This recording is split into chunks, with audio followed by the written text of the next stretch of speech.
दोस्तों इस वीडियो में हम बात करेंगे आचार संहिता के बारे में। दोस्तों तो देखा होगा जब कभी भी कोई भी चुनाव आता है, लोकसभा का हो, राज्यसभा का हो, तो आपने एक वर्ड सुना होगा कि आचार संहिता लागू हो चुकी है। यानी कि चुनावों की डेट लागू होने के बाद ही आचार संहिता लागू हो जाती है। तो आचार संहिता होती क्या है और आचार संहिता किस तरह से लागू होती है, किन पर लागू होती है। तो दोस्तों पहले मैं स्पष्ट करना चाहूँगा कि लोकसभा चुनाव के दौरान जो आचार संहिता है वो पूरे देश में लागू होती है, जबकि विधानसभा चुनावों के दौरान जो है वो पूरे देश में लागू होती है।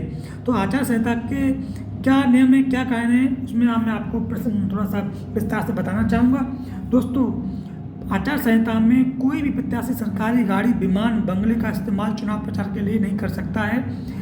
चाहे कोई प्रधानमंत्री हो, एमपी हो, वो अपनी प्राइवेट गाड़ी से ही चुनाव प्रचार करेगा। सरकारी गाड़ी से चुनाव प्रचार करते हुए पाया जाता है तो उस पर कार्रवाई हो सकती है। कोई भी प्रत्याशी सरकारी मशीनरी या मतदाताओं को पैसों का प्रलोभन नहीं दे सकता।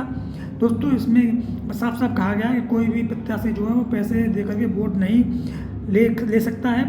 लेकिन आपको पता ही है कुछ और ही होता है, तो वो छोड़िए, उसके बारे में बात नहीं करते। दोस्तों राजनीतिक दल, प्रत्याशी, नेता तथा समर्थकों को रैली करने से पहले पुलिस की अनुमति लेनी होगी। दोस्तों कोई भी प्रत्याशी वगैरह है वो जब रैली करता है तो उससे पहले उसको पुलिस प्रशासन की अनुमति लेनी होगी। बगैर अनुमति के प्रशासन वो रैली करता है और कोई भी उसमें परेशानी या प्रॉब्लम क्रिएट होती है तो उस पर एफआईआर दर्ज भी हो सकती है। दोस्तों चौथा है, सार्वजनिक धन का इस्तेमाल किसी भी पार्टी या नेता को फायदा पहुंचाने के लिए नहीं किया जा सकता।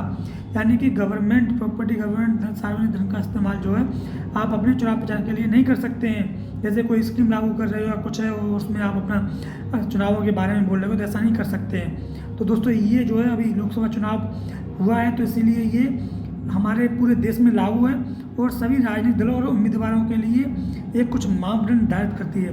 यानी कि उनको इनका पालन करना ही होगा और ये ऐसे नहीं लागू होती है। एक्चुअली संविधान के अनुसार 324 के अधीन संसद और राज्य विधानमंडलों के स्वतंत्र, निष्पक्ष और शांतिपूर्ण चुनावों का आयोजन करने के लिए चुनाव आयोग द्वारा संपादित कर्तव्य है।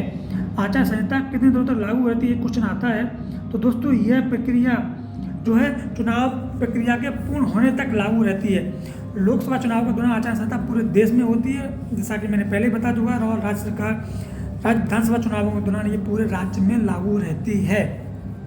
दोस्तों अब बात करते हैं कि इनकी क्या विशेषताएं हो सकती हैं। तो दोस्तों वही है कि सरकारी तंत्र, सरकारी मशीनरी, सरकारी चीज़ों का कोई भी व्यक्ति अपने पर्सनल चुनावों के प्रचार के लिए न करे, तो उसी से बचने के लिए किया जाता है कि कोई भी इसके नियम का पालन ना करे और कोई भी सरकारी जो चीज़ें हैं उनका दुरुपयोग ना करे। तो दोस्तों इस वीडियो में आप देखोगे कि जो बहुत आपका प्रिंट और इलेक्ट्रॉनिक मीडिया में सरकारी खर्चे पर पार्टियाँ अपना बहुत सारी चीज़ें कराती हैं और जो सरकार होती है वो कराती है, तो लेकिन इस टाइम पर वो नहीं करवा सकती है, वो निषेध होंगे। आप किसी विज्ञापन को, किसी भी अखबार में विज्ञापन नहीं दे सकते हैं, चाहे वो सत्ताधारी पार्टी राज्य सरकार की हो चाहे सेंटर की हो। को सरकारी खर्चे पर जारी नहीं कर सकती। आपने कोई काम किया उसको प्राइवेट खर्चे पर आप करवा सकते हो, लेकिन सरकारी खर्चे पर नहीं करवा सकते हो। तो दोस्तों इस वीडियो में इतना ही, मिलते हैं नेक्स्ट वीडियो में, तब तक के लिए धन्यवाद।